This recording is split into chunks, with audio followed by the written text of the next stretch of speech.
और तकरीबन 9 लोग जख्मी हुए थे। नरवाल धमाकों के बाद जम्मू सूबे में बेशतर इलाकों के अंदर जहां पर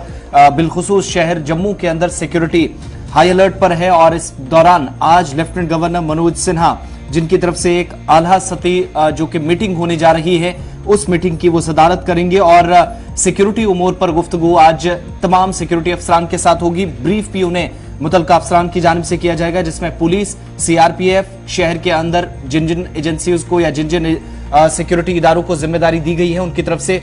उठाए गए इकदामात के बारे में आगाह लेफ्टिनेंट गवर्नर को किया जाएगा। इस धमाके के बाद शहर के मुख्तलिफ इलाकों के अंदर देर रात तक छापेमारी भी हुई है, बहुत सारे लोगों को से पूछताछ भी हुई है, लेकिन जो अभी तक इतलात हैं कि तकरीबन 6 लोग इन 12-15 घंटों की कार्रवाई के दौरान हिरासत में लिए गए हैं जिनसे जम्मू पुलिस पूछताछ कर रही है। इस केस के सिलसिले में सेक्टर 7 के अंदर नरवाल में जहां पर जो एक बालाई हिस्सा आता है जम्मू सिटी को, जब आप देखते हैं बठिंडी और नरवाल के बीच वाला एरिया, उस एरिया में जब कल ब्लास्ट हुए 9 लोग जख्मी हुए थे तो उसके बाद 6 लोगों को हिरासत में लिए जाने की इतलात है जिनसे पूछताछ हुई है। साथ ही साथ पुलिस की जानिब से जो बजालता वाला एरिया है, नगरोटा जाने वाले रास्ते हैं, उन इलाकों के अंदर भी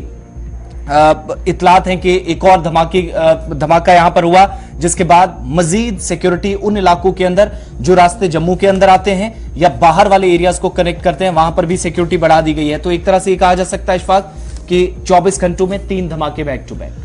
बिल्कुल, कल 2 धमाके हुए हैं जी, पहले नरवाल के अंदर और फिर रात देर के बजाल्टा के पास भी एक धमाका हुआ जिसमें एक पुलिस एहलकार के जख्मी होने की खबर आ रही है। नाका के पास एक धमाका हुआ, ताहम ये धमाका किस नवीयत का था, क्या था, उस हवाले से इन्वेस्टिगेशन शुरू कर दी गई है ज़राया के मुताबिक। लेकिन पुलिस की तरफ से जो ज़राया है जो इन्वेस्टिगेट कल नगरोटा ये जो कल नरवाल के अंदर हुआ है उसमें जो कल जो कुछ हुआ है उसके बाद सिक्योरिटी को काफ़ी हाई अलर्ट पर तो कर ही दिया गया है। लेकिन आज बाद दोपहर लेफ्टिनेंट गवर्नर साहब की सरबराही में एक आला सतही इजलास जम्मू के अंदर मुनक्किद किया जा रहा है जिसमें जम्मू सूबे के तमाम डिप्टी कमिश्नर्स और एसएसपीज को तलब किया गया है ताकि अमूरी सिक्योरिटी पर तफसीली गुफ्तगू हो सके। ये बात काबिल जिक्र है कि कल वजारत दाखिला ने भी जम्मू की सूरत हाल पर इंतहाई तशवीश का इजहार किया था और ज़राया के मुताबिक वज़ीर दाखिला साहब ने कल इस बात का हुक्म दिया है कि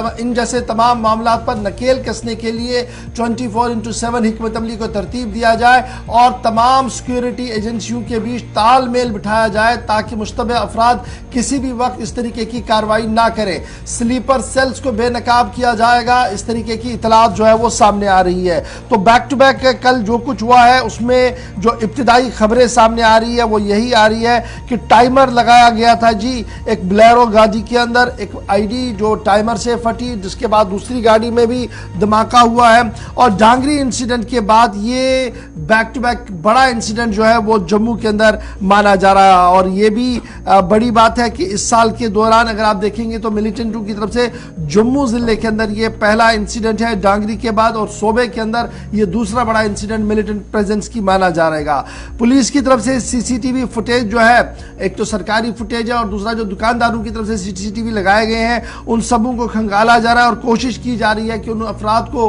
पहचाना जाए जिन्होंने कल इस तरीके की कार्रवाई जो है की है। तुरंत नरवाल में जहां पर ये कल धमाका हुआ उसके बाद लेफ्टिनेंट गवर्नर साहब ने आज अब सिक्योरिटी और इंटेलिजेंस अफसरों की मीटिंग जो है वो तलब की और कल ही लेफ्टिनेंट गवर्नर ने इस बात का भी ऐलान किया था कि जो इस हादसे में जख्मी हुए हैं यानी जो धमाकों में कल 9 लोग जख्मी हुए हैं उनके इलाज मुआवजे के लिए 50,000 रुपया देने का भी ऐलान कर दिया है। कल जो कुछ हुआ उसकी आज आउटपुट ये होगी कि एक मीटिंग होनी है तमाम डिप्टी कमिश्नर्स की, एसएसपीज की जम्मू सूबे के, जो अपना व्यू पॉइंट रखेंगे और लेफ्टिनेंट गवर्नर साहब के सामने बयान ये बताएंगे कि आने वाले दिनों में सिक्योरिटी सिनेरियो के हवाले से क्या कुछ किया जा रहा है। मैंने पहले ही बताया कि एक तरफ से भारत जोड़ो यात्रा जम्मू कश्मीर के अंदर और आहिस्ता आहिस्ता करके वो जम्मू के पड़ाव की ओर आ रही है, दूसरी तरफ से 26 जनवरी की है और यही वजह कि ड्रोन से भी निगरानी रखी जा रही है श्रीनगर जम्मू कौमी शाहरा पर भी और दीगर हसास इलाकों के अंदर अब सीआरपीएफ और जम्मू कश्मीर पुलिस की तरफ से ड्रोन के जरिए से नजर रखने की बात कही जा रही है। इधर सोबा जम्मू की जब हम आपके सामने ये बात रख रहे हैं तो 26 जनवरी की तकरीब को लेकर